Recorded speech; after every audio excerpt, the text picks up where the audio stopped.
ভাই আমি আর জীবনে বাংলাদেশ যাইতাম নাই। বাকি যতদিন বাঁচমু ও বিদেশই খাটাইলেমু।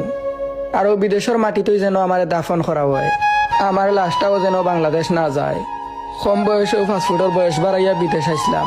ফ্যামিলিরে বালা রাখার লাগি জীবনের 13টা বছর বিদেশ খাটাইলাম। বিশ্বাস করুন ভাই, মাস শেষে যা রুজি করছি তাও দেশ ফাটাইছি। আজ পর্যন্ত একটা অ্যাকাউন্টও আমার নাই। 13 বছর বিদেশ কষ্ট কইরা কামাই করছি ভাই। এখন দেশও আইয়া বিয়া সাথী করতাম চাইছি। এখন আমার আম্মা আব্বা উঠতে কইন যে এখন দেশও আওয়া যাইতো নাই, বাজারও 3 তলা মার্কেট তুলছি, এখন টাকা পয়সার দরকার আছে, এখন টাকা পয়সা রুজি কর, মার্কেটও গো আগে শেষ কর, এরপরে দেশও আইয়া বিয়া শাদি করবে নে। ভাই বয়স হয়ে গেছে 33, জীবনের যৌবনকাল বিদেশই খাটাই দিছি। ই যে মার্কেট তুলছইন, ই মার্কেট ইগু শেষ করতে আমার আরো 2-3 বছর লাগবো। বয়স হয়ে যাইব আমার 35-36। তখন সময় আইয়া বিয়া কইরা কিতা করতাম ভাই, আর দেশও গিয়াও কিতা করতাম।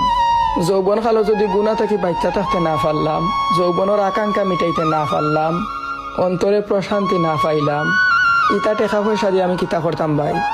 ও তার লাগে আমি সিদ্ধান্ত নিছি, আমি বাকি যতদিন বাঁচমু সৌদির মাটিতেই খাটাই দিমু। আমি আর কোনোদিন বাংলাদেশ যাইতাম নাই। বাংলাদেশের মাটি আহিস থেকে আমার লাগে হারাম হয়ে গেছে।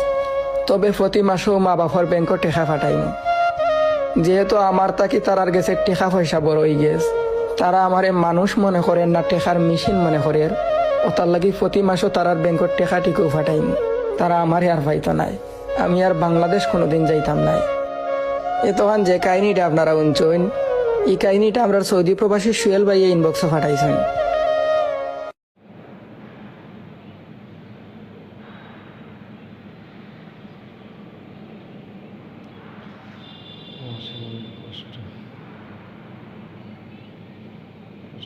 সহ্য করার মতো না।